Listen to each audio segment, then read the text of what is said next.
Assalaamu calaykum saaxiibayaal. Bal sawiro adigoo noqday zombie, bini'aadamka dhanna kaa soo horjeedaan, kadib aad go'aansatay inaad awood yeelato, isla markaana aad noqoto mid awood badan, kadib boqor u noqday dhammaan zombigii kale, halka ay bini'aadamkuna adiga iyo ciidankaaga idin ugaadhsanayaan. Maanta waxaan idiin wadaa sheekada ninkan isku beddelay zombie, awood badan, iyo sida uu bini'aadamku ula macaamilo. Balse ka hor inta aynaan bilaabin, xabiibkeena ku salli sallallahu calayhi wasallam. Salaad waajibana haddii lagugu leeyahay soo gudo walaal. Intaas kadib, koobkaaga shaaha soo diyaarso, una diyaargarow sheekadan xamaasada badan. Sheekadu waxay ku bilaabmaysaa tareen si saa'id ah u socda isagoo isla markaana dad hor joogaan, halka uu dirawarkiina qoorta daaqada kala soo baxay oo uu u qeelinayay dadka si ay uga dhaqaaqaan waddada, isagoo u sheegay in tareenku aanu istaagayn. Dadkii tareenka saarnaa qaar ayaa ka boodayay tareenka, halka dadkii kalena meeshii ka kala yaaceen. Laakiin hooyo iyo wiilkeedii ayaa waddada ku xanibmay, halka ay dadkiina u qeylinayeen oo ay sheegayeen inay kasoo dhaqaaqdo, laakiin way kasoo dhaqaaqi kari weyday. Halka tareenkiina si xawaare loogu sii socday. Nin dadka dhex taagnaa oo funaanad koofiyad la xidhnaa ayaa isla markiiba si xawaare loo dhaqaaqay, isagoo isla markaana tareenkii gacantiisa ku qabtay,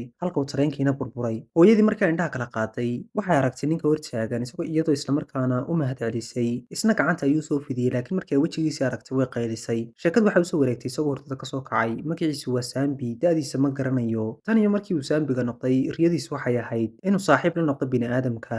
Riyadaasna waa riyo uu rumayn doono. Kadib candhuufta ayuu iska tufay isagoo ili ka raacay biyihii. Marar badan ayuu bini'aadamka caawiyey, isagoo isla markaana diyaarad soo dhacaysay qabtay, halka uu mar guri gubtay carruur kasoo badbaadiyey. Bilowgii sidan oo dhan uma awood badnayn. Markii kumanaan sano ka hor, adduunka ayaa cudur ku faafay, kaasoo dadkii u beddelay Sambi, isagoo isla markaana galaaska ku jira ayaa Sambi soo galay, kaasoo isaga cunay. Sidaasna wuxuu ku noqday Sambi. Laakiin bini'aadamkii ayaa yimid, iyagoo isla markaana bilaabay inay Sambigii xasuuqaan dhammaantood, halka intii soo hadhayna ay ka dhigteen tamar dabka u dhalisa magaalada. Isna wuxuu go'aansaday inuu awood bato, isla markaana wuxuu bilaabay inuu jimicsi bilaabo. Sidaas awgeedna wuu ku guulaystay, wuxuuna noqday mid awood badan, dadkana wuu caawin jiray. Kadib wuxuu xaqiiqsaday in cuntadii ka dhammaatay, isagoo isla markaana supermarketka tegay. Gabadhiina waxay ku tidhi, waad ku mahadsantahay inaad wax naga iibsato, iyadoo markaana weydiisay sababta uu maaskara u xidho mar kasta. Isna wuxuu ku yidhi, maaskara ma xidhnin, laakiin iyadu may rumaysan. Kadib wuu iskaga soo baxay meeshii isagoo kun fara badan iibsaday, kaasoo gaadhi loogu raray. Dhanka kale, laba wariye ayaa dusha ka daawanayay isaga si ay u ogaadaan sirtiisa oo ay uga saaraan maaskaradan uu xidhan yahay. Gacanyarihii wariyaha ayaa weydiiyey haddii ay qabanayaan wax sax ah, halka uu Master Sambina uu eegayay waraaqad uu ku sawirnaa mid ka mid ah askartiisa gaarka ah, kaasoo warka lagu soo dhejiyey. Laakiin wariyeyaashii oo isla hadlaya ayaa indhahoodii mar keliya kasoo dhaceen. Waxay arkeen Master Sambi oo gaadhigii kor u qaaday, isagoo isla markaana meeshii iskaga booday oo hawada sare u booday, santarleedka agtiisana tegay. Dhanka kale, wuxuu kusoo degay magaaladii Sambigu joogay, isagoo isla markaana dadkii u qaybiyey beedkii uu siday, halka iyaguna soo dhaweeyeen isaga. Kadib waxay weydiiyeen sababta uu soo kaxayn waayey gaadhiga ee uu u soo qaaday. Isna wuxuu sheegay inaanu haysan laysankii dirawalnimada. Iyaguna waxay isweydiinayeen waxa uu laysanku yahay. Kadib waxa uu weydiiyey meesha ay ciidankiisii gaarka ah joogaan. Kadib farta ayay ugu fiiqeen, iyagoo u sheegay inay joogaan hodheelka. Isna wuxuu ku amray dhammaantood inay cunaan ukunta oo aanay bini'aadamka cunin. Markii uu soo galay meesha waxaa joogay Lang oo darajadiisu ahayd darajada SSSS, iyo sidoo kale Far,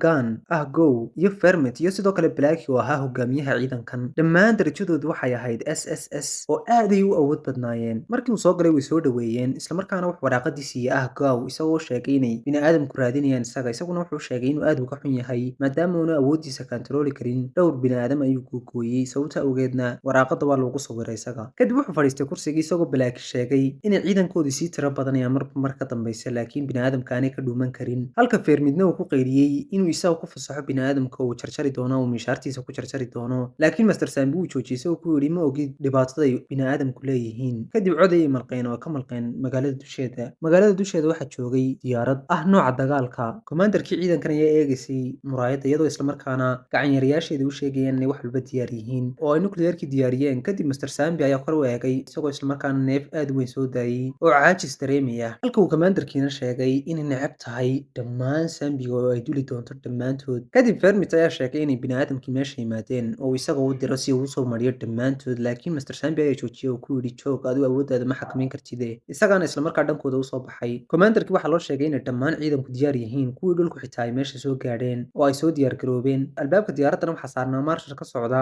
qaybta sayfyahanada, isagoo isla markaana isku diyaarinaya inuu ka boodo diyaaradda, isagoo sheegay inuu dili doono dhammaan saambiga awoodda badan ee aanay askartu la macaamili karin. Dhanka kale, laba nin ayaa daawanayay dagaalkan iyo weerarkan, isagoo kii muraayadda xidhnaa ku sheegay Fay oo ah ninka timaha cad leh inay dhammaan soo gaadheen ciidankii ka socday dugsiga dadka awoodda badan oo ay soo heleen meesha ay saambiga ku noolaayeen. Kadib Fay ayaa taabtay badhan cas isagoo islamarkaana bini'aadam shabag ku xidhan meeshii kusoo daayay halka ay saambigiina kusoo hareereysmeen. Ciidankii ayaa loo sheegay warkaas iyagoo islamarkaana ku yaacay dhankooda si ay bini'aadamka u badbaadiyaan. Gabadh yaroo timacas ayaa la yaabaneed sababta uu saambigan u dhiman laayahay maadaama ay xabad ku ridaysay ilaa maanta oo dhan. Saambigan ay xabadda ku ridaysay wuxuu ahaa Mr. Sambi oo ilaalinayay ilmo yaryar oo Saambiya, islamarkaana hogaamiyihii ciidankan ayaa gantaal kusoo riday isagoo islamarkaana ku riday Mr. Sambi, laakiin Mr. Sambi waxba ma noqon oo caadi ayuu ahaa. Kadib mid ka mid a ciidanka ayaa u yimid ninkii isagoo ku yidhi qofkaad xabadda ku riday maaha Sambi waa qof caadiya, wuxuuna xidhaa maaskaro Sambi u eeg sababta awgeed ayaad ugu khaldantay. Markuu warkaa marqayna aad ayuu u naxay ninkii. Dhanka kale Marshallkii waxaa loo sheegay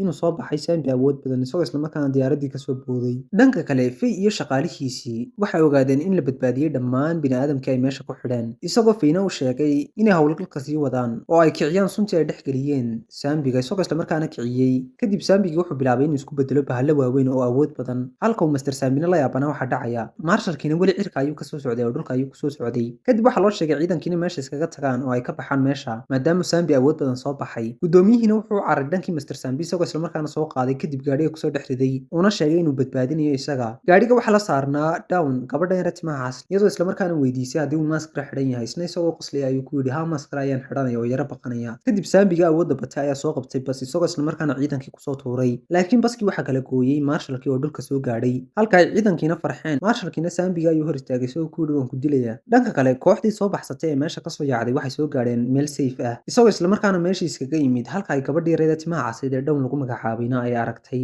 inuu meeshii ka tegey. Dhanka kale Marshallkii wuxuu la dagaalamayay Sambigii weynaa oo soo weeraray isagoo islamarkaana seeftiisa soo saaray kadib Sambigii si yaroo fudud u googooyey jirkiisa. Kadib seeftiisa ayuu galka ku celiyey isagoo sheegay inuu dilay cadowgii soo muuqday, laakiin wuxuu arkay Mr. Sambi oo dul taagan Sambigii uu dilay isagoo Mr. Sambina hoos u eegayo. Dhanka kale diyaaradda gudaheeda gacanyarayaashii waxay sheegeen in Marshallkii uu ka awood batay Sambiga awoodda badnaa ee soo muuqday halka ay commanderkiina ku faraxday. Mr. Sambi wuxuu dul taagnaa Sambigii dhintay isagoo islamarkaana raali gelinaya oo ku lahaa maadaama ay Sambi nahay bini'aadamkiinima deynaya marka aad ayaan uga xumahay waxa kugu dhacay waana kuu argudi doonaa. Islamarkaana Marshallka ayaa dhankiisa u soo cararay isagoo islamarkaana soo weeraray Mr. Sambi, laakiin diyaaraddii ayaan kusoo laabanay halkaasoo la sheegay in Marshallka qadkiisii uu go'ay oo aan la garanayn wax ku dhacay. Islamarkiiba commanderkii way naxday iyadoo islamarkaana diyaaraddii kasoo booday halka uu Marshallkiina dul saarnaa bir isagoo qaawan, Mr. Sambina wuu hoos taagnaa. Gacanyarayaashii commanderku iyaday la hadleen oo ay ku yidhahdeen soo noqo ma ogin dhibaatadu nooca ay tahay, laakiin iyadu may malqin waxaas oo dhan oo weerar ayay ku qaaday Mr. Sambi. Markii ay mindideedii ku dhufatayna mindideedii way jajabtay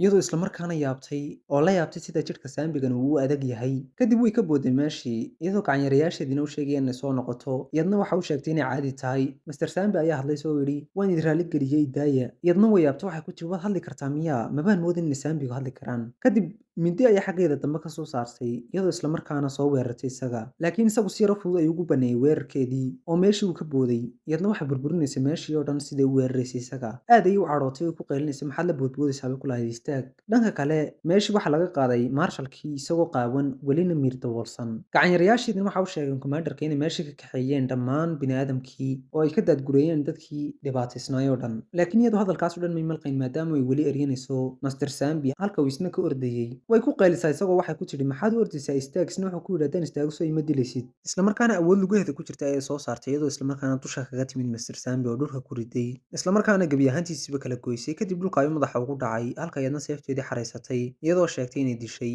Sambigii hadlayey. Waxa u sheegtay gacanyarayaasheedii inay diyaaradda soo dhaweeyaan si ay u raacdo. Dhanka kale Fay wuxuu ogaaday in qorshihiisii xumaaday. Kadib wuxuu amray in basaaska ku dhex jira diyaaradda commanderka uu qorshaha fuliyo. Kadib dadkii way faraxsanaayeen iyagoo aad u faraxsanaa in la badbaadiyey. Basaaskii ku dhex jiray diyaaraddana wuxuu sii daayay nuclearkii diyaaradda saarnaa isagoo islamarkaana dadkii ku sii daayey halka islamarkiiba ciidankii qabteen isaga. Dadkii faraxsanaana way naxeen markay arkeen nuclear kusoo socda. Commanderkiina sidoo kale way naxday oo waxay qabatay garan weyday. Waxay istidhi meesha ka bood laakiin way ka boodi kari weyday maadaama awooddeedii oo dhan ku isticmaashay Mr. Sambi. Waxay rabtay inay lugaheeda baytariga ka bedesho beddesho kadib dhankeeda waxaa soo istaagay Mr. Sambi oo eegaya isla markaana wuxuu qabtay garabkeeda isagoo ku tuuray diyaaraddii. Markii ay diyaaraddii soo gaadhayna way yaabtay, iyadoo tidhi weli wuu nool yahay. Mr. Sambi wuxuu kor u eegay nukliyeerkii ku soo socday magaaladiisa isagoo isla markaana dhulka laa ka jaray kadib kor u booday isagoo isla markaana gacantiisa ku qabtay nukliyeerkii dhammaa. Meeshiina uu ku qarxay nukliyeerkii isagoo dhammaan dhulkii oo dhan gilgilay oo ololkiisii meeshaas wada qabsaday. Commanderkiina waxay la yaabanayd inuu Sambi badbaadiyey dadkii iyo iyadaba.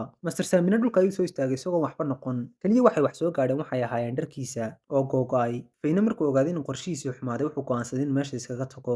Dhanka kale diyaaradda gudaheedii commanderkii waxay la yaabanayd inuu Sambi badbaadiyey taasoo ay aad u necbayd maadaama ay Sambiga oo dhan necab tahay. Laakiin gacanyaraheedii ayaa u yimid iyadoo ku tidhi waxa ku badbaadiyey Sambi ma ahayn ee qof caadiya weeyaan oo xidhan maaskaro Sambi u eeg si uu wejigiisa u qariyo. Iyadna aad ayay u sii xanaaqday maadaama ay moodaysay inay la dagaalamaysay Sambi ilaa maanta oo dhan. Dhanka kale Mr. Sambi wuxuu soo dhex galay dadkii isagoo isla markaana meel dadka lagala hadla tegay oo qaraacay ciidankiisii waxaana u sheegay inay dhammaan Sambiyadii kale meesha ka saareen iyaguna ay badbaadeen oo ay nabad qabaan. Kadib wuu iskaga soo noqday meeshii isla markaana wuxuu yimid gurigiisii. Commanderkii iyo ciidankeediina waxay ogaadeen gurigiisa isagoo isla markaana albaabka sii furaya ayay kamarada ka arkeen isagoo qaawan. Markii uu gudaha galay Mr. Sambi wuxuu bilaabay inuu jimicsi bilaabo laakiin cabbaar kadib albaabka ayaa laag lagu soo furay oo waxa soo galay commanderkii iyadoo ciidankii la socday ku amartay inay dhammaan soo guraan alaabtiisa oo ay u kaxeeyaan isaga dugsiga awoodda dadka badan ay ku nool yihiin. Isna waxa uu sheegtay in laga aqbalay dugsiga oo maanta kadib uu noqon doono arday ka mid ah dugsigaas. Isagoon hadal ayay ku amartay inay nimankii qaadaan kadib meesha ay ka qaadeen oo gaadhi ayay saareen. Dhanka kale Downa oo ag taagneyd commanderka ayaa weydiisay meesha uu ku noolaan doono. Kadib waxay ku tidhi aniga ayuu la noolaan doonaa. Markii la soo gaadhay gurigii commanderka alaabtiisii oo dhan halkaas loo dhigay kadib ciidankii way iskaga baxeen. Mr. Sambi iyo iyada ayaa is hor fadhiistay isaguna wuxuu moodayay in la ogaaday inuu isagu Sambi yahay. Kadib wuxuu ku yidhi ma halkan ayaan ku noolaan doonaa oo adigaan kula noolaan doonaa. Iyadna waxay ku tidhi haa laakiin wax qalad haddaad samaysid ogow inaan ku dili doono. Isna wuxuu ku yidhi wax qalad ma samayn doono.